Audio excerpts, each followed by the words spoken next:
내 이름은 노모토 나오코, 28살의 기혼이고 직장인이다.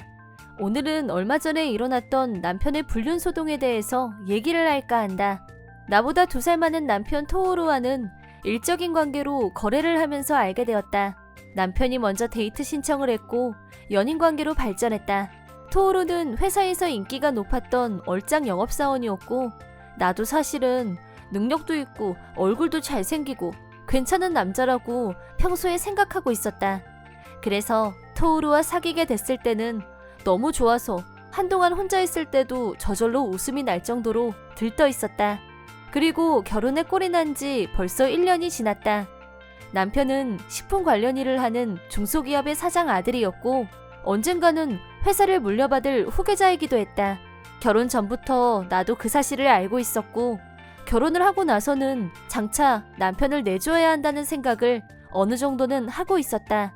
남편도 마찬가지로 언젠가는 아버지 회사 물려받을 생각이야. 그래서 결혼 상대를 고를 때는 제대로 된 사람을 고르라고 아버지한테 귀에 못이 박히게 들었어. 내 답은 나오코 말고 다른 사람은 있을 수 없단 거야. 남편이 그렇게 말했을 때 속으로 정말 기뻤다. 다시 본론으로 들어가 이번 불륜소동의 발단이 된 것은 나 임신했어. 정말? 와, 대박이다. 우리 부부에게 아이가 생긴 것이다. 남편은 장차 시아버지 뒤를 이을 신분이기도 하기 때문에 솔직히 나도 대를 이어야 한다는 부담감이 없지 않아 있었다. 때문에 무사히 임신을 했다는 사실에 남편도 뛸 듯이 기뻐했고 친정 부모님도 시부모님도 모두 기뻐해 주신 건 말할 것도 없다. 회사에 보고하고 출산휴가도 신청했다. 출산을 하루 앞두고 안정을 취하고 조심을 했지만 메시지 들었어. 나 지금 기차 타고 가는 중이야. 괜찮아? 답장할 수 있으면 해줘. 괜찮아. 그냥 가벼운 타박상하고 뇌진탕이래. 무슨 일이 있었던 거야? 병원 검진 마치고 지하철 타고 오려고 역 계단을 내려오다가 어떤 사람하고 부딪혔어. 그럼 부딪혀서 넘어졌단 거야? 미안. 내가 좀 더 조심했어야 했는데. 너한테 뭐라고 하는 게 아니라 그게 안 다쳐서 다행이야. 나는 괜찮았는데 아기가 잘못됐어. 잘못됐다는 건 유산됐다는 거야? 미안해. 지독하게 운이 나빴다고 해야 하는 걸까? 아이가 유산됐다. 인생에서 가장 운이 나빴고 가장 슬픈 일이었다. 무엇보다 남편한테 너무 미안했고 그 사람한테 계속 미안하다고 했다. 그러자 남편은 어쩔 수 없는 일도 있잖아. 네가 무사하다면 그걸로 됐어. 아이 일은 속상하고 슬프지만 네가 살아있다는 것만으로도 위안이 돼. 남편의 위로는 나를 절망에서 구원해 주었다. 이렇게 좋은 남편을 만나다니 하면서 감동받았었다. 이런 사람과 결혼할 수 있어서 정말 행복하다고 생각했었다. 며칠간 입원한 후 퇴원을 했다. 출산 휴가 기간은 아직도 많이 남아 있었지만 이제 회사에 복귀를 해도 상관없어졌다. 하지만 마음이 따라주질 않았다. 상사도 서두르지 말고 천천히 복귀하라고 했기 때문에 일단은 쉬기로 했다. 그런데 퇴원 후 1달 정도가 지나고 나서 나는 남편에게 이런 내용의 라인을 보냈다. 바쁠 텐데 방해해서 미안. 지금 시간 돼? 지금 쉬는 시간이야. 무슨 일인데? 근데 요즘 계속 늦네? 요새 계속 바빴어. 당신 계속 혼자 있게 해서 미안해. 아니야. 일이 바쁜데 어쩔 수 없지. 정말 일로 바쁜 거라면. 정말로. 무슨 뜻으로 하는 말이야? 글쎄 요즘 당신이 정신이 좀 없어 보여서. 나오코, 당신 정신적으로 힘든 건 나도 알겠는데 그렇다고 나한테 이유도 없이 짜증내면 나도 힘들어. 알았어. 미안해. 그냥 한번 해본 소리야. 그래, 알았으니까 앞으로 그러지 말자. 제발이다. 히스테리야 뭐야? 짜증나. 왜 그러는데? 무슨 일 있어? 아니야, 아무 일도 없어. 우리 진도 어디까지 나갔더라? 다음 진도는 침대로 가야 되는데. 그리고 라인을 주고받은 지 몇 시간 후 남편이 집에 왔다. 나왔어. 나 아까 진짜 시겁했던 거 알지? 왔어요? 왜 시겁했는데? 나오코! 네가 왜 여기 있어? 남편은 나를 보더니 뒤로 나가 자빠질 정도로 놀란 모습이었다. 그야 그렇겠지. 왜냐하면 남편의 불륜 상대인 스즈카와 내가 둘이 나란히 서서 남편을 기다리고 있었으니까. 이렇게 되기까지의 경위를 얘기하자면 우선 내가 남편을 기다리고 있던 집은 나와 남편이 사는 집이 아니었다. 남편 회사는 지방에 지사가 있어서 남편도 지방 출장을 자주 가는 편이다. 출장을 갈 때마다 호텔을 이용하면 경비가 더 비싸게 든다면서 지사 근처에 아파트를 빌려놓고 거기서 숙박을 하고 있었다. 그리고 오늘은 남편의 생일날. 그런데 오늘도 출장 일정이 잡혀 있었다. 생일 파티는 출장에서 돌아오면 하자고 했었지만 나는 서프라이즈를 계획했다. 그건 바로 일을 마치고 돌아올 남편을 지사 아파트에서 몰래 기다리면서 남편이 좋아하는 음식을 만들어 놓고 내가 있을 거라고는 꿈에도 생각하지 못했을 남편에게 깜짝 파티를 열어주자는 것이었다. 혼자서 즐거운 상상을 하며 남편 숙소인 아파트에 도착했고 문을 열고 들어갔는데 당신 누구야? 저는 그러니까 속옷 차림으로 있는 남편의 불륜녀와 정면으로 마주친 것이다. 일단 그 여자한테서 일련의 설명을 들었다. 얘기를 마치고 그 여자는 돌아가겠다고 했지만 내가 만류해서 같이 남편을 기다리기로 했다. 시치미를 뚝 떼고 라인을 보낸 건 일종의 연기였다.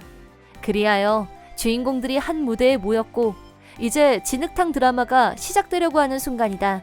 빼박 증거 앞에서 변명의 여지도 없자 남편과 스즈카는 곧바로 무릎을 꿇었다. 불륜녀인 스즈카 말로는 남편과 대학 동기 사이라고 했다.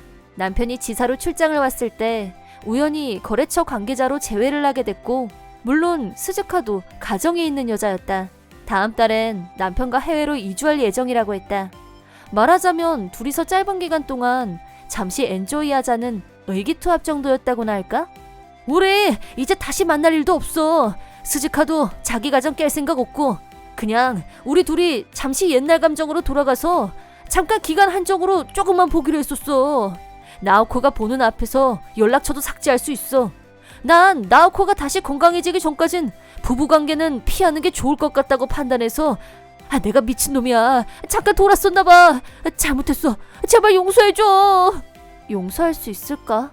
라는 생각이 들었지만 어쨌든 평생을 함께하기로 약속한 사람인데 남편은 내가 실수로 유산이 됐을 때 절대 나를 탓하지 않았던 사람이다. 그리고 내가 원하는 방향과 전혀 다른 결과가 됐지만 내 기분을 생각해서 부부관계를 멀리한 결과 불륜이란 방법으로 자기 욕구를 해소했다. 뭐 이런 상황, 이게 남의 일이라면 이해가 될 것도 같았다. 그럼 차라리 돈을 주고 여자를 사던가. 그렇게 생각하는 사람도 있겠지만 남편의 경우 그래도 감정이 통하는 사람하고 가볍게 즐기고 싶었을 수도. 그리고 이혼을 하게 되면 우리 부부뿐 아니라 저쪽 부부도 파탄이 나고 진흙탕 싸움이 될 게 뻔히 눈에 보였다. 나는 잠시 심호흡을 했다. 이번 일은 눈 감아줄게. 이게 마지막이야? 나도 2번은 용서 못해. 그렇게 알아. 이 은혜 안 잊을게요. 단 용서하는 대신에 벌을 하나 내리기로 했다. 우선 업무 시간 외에는 무조건 집에 있을 것. 혼자서는 편의점에 가는 것도 금지. 기간은 무기한. 출산 휴가가 끝날 때까지는 모든 집안일을 토오루가 도맡아 할 것. 물론 힘이야 들겠지만 그 정도는 감수해야 할 벌이라고 할 수 있지 않을까? 남편은 시키는 대로 퇴근하면 곧장 집으로 왔고 퇴근 후와 휴일까지 모든 집안일을 철저히 맡아서 했다. 그렇게 얼마간은 여왕님처럼 살면서 남편에 대한 복수를 했다. 그렇게 한 달. 불륜 발각 후의 남편은 내 예상보다 훨씬 더 헌신적으로 집안일을 꼼꼼히 했다. 충분히 반성했다고 판단됐고 나도 몸과 마음의 상처가 많이 아물기 시작했기 때문에 남편한테 내린 벌의 수위를 좀 낮출까 하는 생각을 하고 있었다. 그러던 어느 날 안녕하세요. 외람되지만 묻고 싶은 게 있어서요. 토오루 씨 부인 되시나요? 네, 그런데요? 누구시죠? 토오루 씨를 진심으로 사랑하고 또 토오루 씨의 사랑을 듬뿍 받고 있는 사람이에요. 네? 신종 보이스피싱인가? 제가 어떤 마음으로 연락을 했는지 모르시겠죠? 제발 그 사람 놔줘요. 그러니까 우리 남편하고 만나는 사이란 말인가요? 네, 그래요. 지난번에 저랑 만났던 분이세요? 그런데 이름이 다르네요. 그리고 그때 분명히 해외로 이주한다고 하셨잖아요. 무슨 말씀을 하시는 거예요? 저는 부인을 직접 만난 적도 없고 해외라뇨? 전 그런 말 한 적 없어요. 그럼 제 연락처는 어떻게 하셨어요? 토오루 씨 핸드폰에서 봤어요. 전에 만났던 불륜녀하고 이름도 다르고 이건 또 대체 뭐야? 머리가 복잡해지려는데 갑자기 초인종이 울렸다. 문을 열고 나가보니 화려한 차림의 젊은 여자가 문 밖에 서 있었다.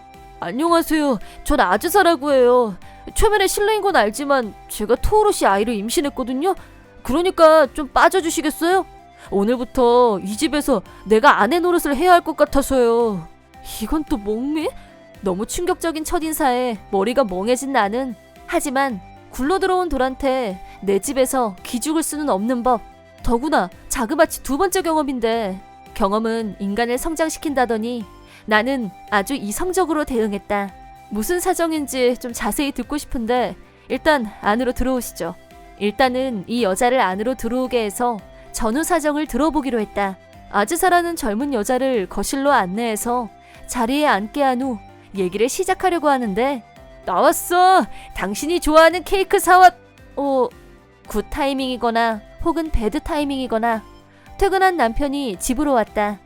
그리고 나와 아즈사란 여자를 보고 얼어붙은 남편은 아즈사!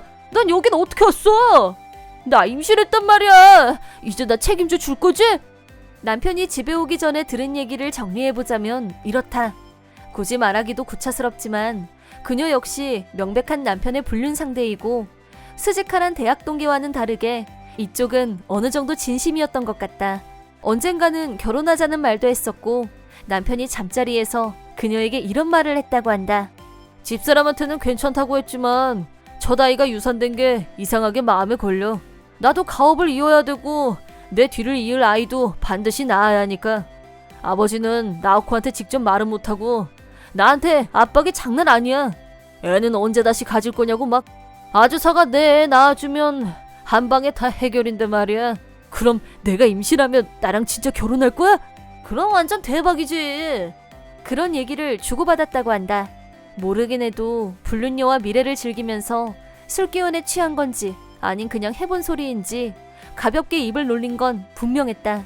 하지만 여잔 이게 기회다 하고 그 말에 모든 걸 건 거고 따져보니 스즈카와 시기가 겹쳐 있었다. 말하자면 양다리를 넘어서 세 다리를 걸치고 있었단 얘기다. 이런 개날라리 양아치. 이 정도면 파파라치들이 환장하고 덤빌 먹잇감 아닌가? 하고 싶은 말을 다 하자면 3박 4일을 꼬박 세워야겠지만 다 떠나서 내가 2번은 용서 안 한다고 했지? 거두절미하고 한마디 던지자 남편은 당황해서 어쩔 줄 몰라 했다. 잠깐만! 그런 거 아니야! 아즈사는 스즈카랑 같은 시기에 만났었고 스즈카하고 정리할 때 아즈사한테도 결별하자고 다 끝냈단 말이야. 그거야 앞뒤 퍼즐을 맞춰보면 거짓말이 아니란 건 알지만 그래 그럴 수도 있지. 설마 내 입에서 그런 말이 나올 걸 기대하는 건가? 그래서 그게 뭐? 같은 시기니까 이 여자가 2번째가 아니란 말이야 뭐야? 그런 계산법이 어딨어. 사람 수도 못 세니? 그렇게 말하지 말고. 아즈사도 마찬가지로 그냥 엔조이한 사이야. 나 요즘 정말 한 번도 안 만났어. 회사하고 집만 왔다 갔다 한 거 자기가 제일 잘 알잖아. 나 좀 이해해주면 안 돼? 제발. 하긴 토오루는 나하고 했던 약속을 아주 잘 지켰다. 그 기간 동안 아즈사를 몰래 만난 적이 없다는 말은 아마 사실일 거다. 그러자 이번엔 아즈사가 끼어들었다. 엔조이라니? 그리고 수즈카는 누구야? 똑바로 말해 얼른! 갑자기 일방적으로 이제 만나지 말자고 하면 내가 그래 이럴 줄 알았냐고. 조용히 해. 너 당장 가. 나 곤란하게 만들지 말고. 너 임신했다는 거 뻥이지? 내가 속을 것 같아? 적당히 좀 하자. 어? 이런 저질스러운 상황에 말려들었다는 게 역겨워서 견딜 수가 없었다. 남편에 대한 사랑도 믿음도 모두 끝났다는 게 느껴졌다. 잠시만요. 아즈사 씨라고 했죠? 저 사람 와이프 하고 싶으면 그렇게 해요. 난 저 사람하고 이혼할 거니까. 정말이에요? 와 대박! 그러자 토오루는 나한테 매달리기 시작했다. 그렇게 말하지 말고 제발 부탁이야. 다시 한 번만 생각해줘. 나 짐 챙겨서 바로 나갈 거야. 지금까지 신세 많았어요 토오루 씨. 안돼 안돼. 이혼만은 안돼 제발. 이 남자가 이혼만은 절대 안 된다고 하는 데는 그럴 만한 이유가 있다. 며칠 후 친정 부모님의 호출로 토오루는 우리 집에 불려왔다. 아버님, 오랜만에 찾아와서 죄송합니다. 이번 일은 정말 제가 잘못했습니다. 죽여주십시오. 이 남자가 가장 무서워하는 사람은 바로 나의 친정아버지인 테치이사였다. 이렇게 사시나무 떨듯이 떠는 이유는 단지 장인어른이 무서워서가 아니다. 사실 아빠는 대기업의 총수였고 나 역시 아빠 회사에서 일하고 있다. 회사 규모만 봐도 이 남자 아버지 회사와는 비교 자체가 안 된다고 할 수 있다. 나는 토오루와 결혼 약속을 했을 때도 집안에 관해서 마지막까지 비밀로 했었다. 처음에는 사람들이 나를 신데렐라로 여겼지만 실제로는 토오루가 남자 신데렐라였던 것이다. 친정 부모님께 인사하러 온 토오루는 눈이 튀어나올 정도로 놀랐었다. 반대로 토오루가 재벌집 사위가 될 각오를 새롭게 하는데 적응 기간이 필요했을 정도다. 그리고 나와 결혼을 하고 나서 얼마 후 토오루네 회사는 경영난에 빠지고 말았다. 그때 대규모 투자를 통해 토오루네 회사를 회생시켜준 사람이 바로 친정 아버지셨고 그 덕에 고비를 넘겼다. 토오루네 회사는 현재 친정 아버지의 재력으로 경영을 이어가고 있다고 해도 과언이 아닌 상태이다. 다시 말해서 나하고 이혼을 하게 되면 솔직히 말해서 자네 회사에 투기를 한 건 가족이니까 인정상 도운 거였는데 가족관계가 사라지면 나도 더 이상 투자를 계속할 이유가 없네. 깔끔하게 한 방에 정리를 하셨다. 하지만 토오루는 그래도 계속 붙잡고 매달렸고 그 모습을 본 아빠가 이렇게 말했다. 부부 사이의 문제니까 결정은 나오코에게 맡기겠네. 어떻게 할 거냐? 나는 아버지의 질문에 이성적으로 대답했다. 이혼을 번복할 생각은 없어요. 당연히 자금 지원도 중단하시는 게 좋을 것 같네요. 자기가 어떤 위치에 있는지 알고 있으면서 이성적으로 행동하지 못한다면 짐승과 다를 게 무엇이며 그런 사람과 부부관계는 물론이거니와 비즈니스 파트너로서도 신뢰할 수 없다는 게 내 판단이었다. 나도 아버지 회사를 이어받을 책임이 있는 사람으로서 가볍게 행동할 수 없다. 내가 유산을 했을 때 친정 부모님도 몹시 슬퍼하셨었다. 또 본인들의 슬픔 그 이상으로 내 몸을 염려해 주셨고 출산휴가, 육아휴가까지 쓸 수 있게 해주셨다. 어쨌든 이혼을 결심하게 된 건 남편의 불륜을 참을 수 없어서만은 아니다. 사업적인 판단에서도 이 남자와는 손절을 할 때가 왔다고 생각했다. 순진한 얼굴로 아무렇지도 않게 남을 속이고 배신하는 남자가 뒤를 잇는 회사와 계속 손잡고 일해봐야 손해만 날 게 뻔히다 보이는데 썩은 가지를 자르는 건 너무나도 당연하다. 또 만약 아이가 태어난다면 양쪽에서 서로 후계자로 삼겠다고 싸움이 날 수도 있다는 생각도 들었다. 만약 나에게 아이가 태어난다면 본인이 하고 싶은 걸 자유롭게 하게 해주고 싶다. 하지만 저쪽 집안은 가업을 대물림하는 것에 강한 집착을 보이는 사람들이다. 내가 아버지 회사를 물려받아야 할지도 모른다고 하자 처음엔 우리 결혼을 달가워하지 않을 정도였다. 하지만 누가 봐도 비즈니스적인 면에서 도움이 될 게 더 많았고 결과적으로는 허락을 하셨다. 지금 생각해보면 나와 토오루의 결혼은 단지 우리 둘만의 문제가 아니었다. 따라서 가능한 이혼만은 피하고 싶었지만 세상 일이 마음대로 되는 게 아닌 것 같다. 인생이 허무하다는 생각이 들었다. 만약 내가 유산을 하지 않았다면 토오루는 불륜을 저지르지 않았을까? 아니, 그건 아닐 것 같다는 생각이 든다. 말로는 나를 사랑하고 걱정하면서 내가 유산이 된 걸 핑계로 바람 피운다는 게 말이 안 되는 일이다. 그 아이는 어쩌면 자기가 이 세상에 태어나서는 안 될 것 같다고 생각했던 건 아닌지, 아이는 나를 떠나면서 토오루란 남자의 진짜 본성을 알게 해준 게 아닐까 하는 생각마저 들었다. 나에게 왔었고 유산으로 떠나보내게 된 아이에게 히카리라는 이름을 지어주었다. 아이는 남자아이였다. 히카리는 한순간이었지만 나를 엄마로 만들어줬었고 내 인생의 빛이 되어주었다. 이 아이를 임신했던 것에는 한치의 후회도 없다. 아이와 헤어질 용기가 나지 않아서 곧바로 무덤을 만들지 못하고 있었다. 이혼을 결심하고 나서 친정 쪽 가정묘에 히카루를 묻기로 했다. 나와 토오루는 얼마 후 정식으로 이혼이 성립됐다.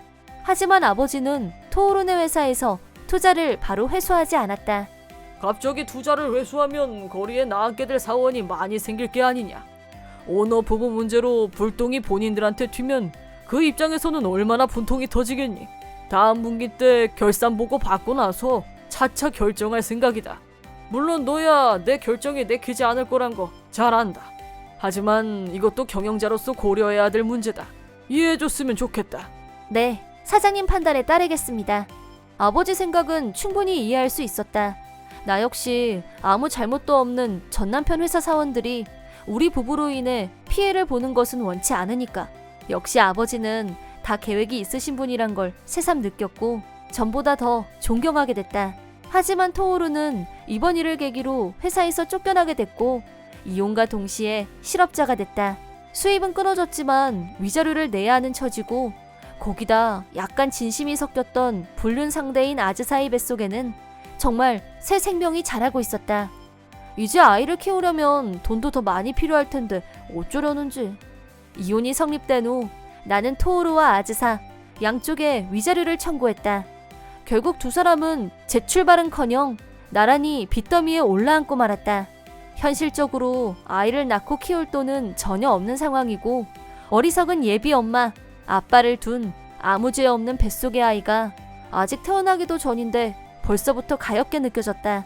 유산의 아픔을 겪었던 나로서 나와는 상관없는 일이지만 뱃속의 아이가 가여웠고 혹시라도 낳을 형편이 안 돼서 낙태라도 하게 된다면 평생 부채감에 시달릴 것 같은 생각도 들었다.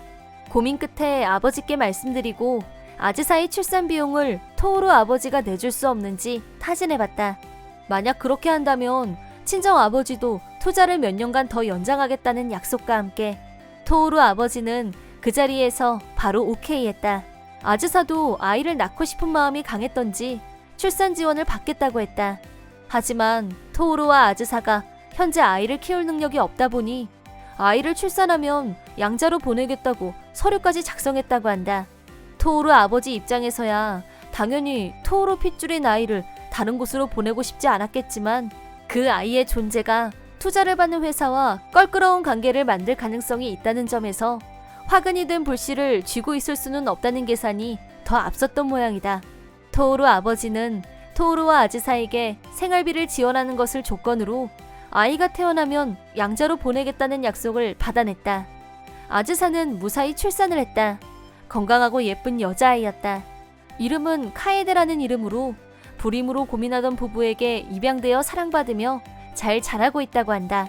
한편 토오루와 아즈사는 예상대로 파경을 맞았다. 아버지 회사에서 쫓겨난 후로 새로 직장을 찾지 못하고 실직자 생활을 하던 토오루는 결국 우리 아버지가 아는 사람 공장에 취직 자리를 마련해줬고 마지못해 거기 들어가서 이 눈치 저 눈치 보면서 위자료를 지불하기 위해서 힘들게 일하고 있다. 아즈사는 술집에 나가고 있고 거기서 번 돈으로 위자료를 갚고 있다. 내가 그래도 베푼 아량이 얼만데 자기들 몸이야 좀 힘들겠지만 감사를 들어도 모자랄 판이다. 하지만 두 사람이 그래도 꾸준히 일을 하고 있다는 말을 들었을 때는 솔직히 좀 놀랍기는 했다. 그런데 아버지 측근에 무섭게 생긴 사람이 두 사람을 레이더망에 놓고 감시하고 있기 때문에 도저히 도망칠 수 없는 환경이란 말을 듣고 헛웃음만 나왔다. 이런 일을 겪으면서 당분간 남자는 쳐다도 보기 싫었었는데 사람 일은 모르는 거라 회사에 복귀한 후 내 옆에서 열심히 서포트해주는 부하이자 연하남인 타지마에게 좋은 감정이 싹트고 있다. 타지마는 다음 인사개편 때 아버지의 비서직으로 발령이 난 상태이다. 아버지 눈에 들었다면 인성은 틀림없을 거고 나도 다시 누군가를 믿을 수 있다면 행복해질 수도 있지 않을까 하는 기대를 가져보기로 했다.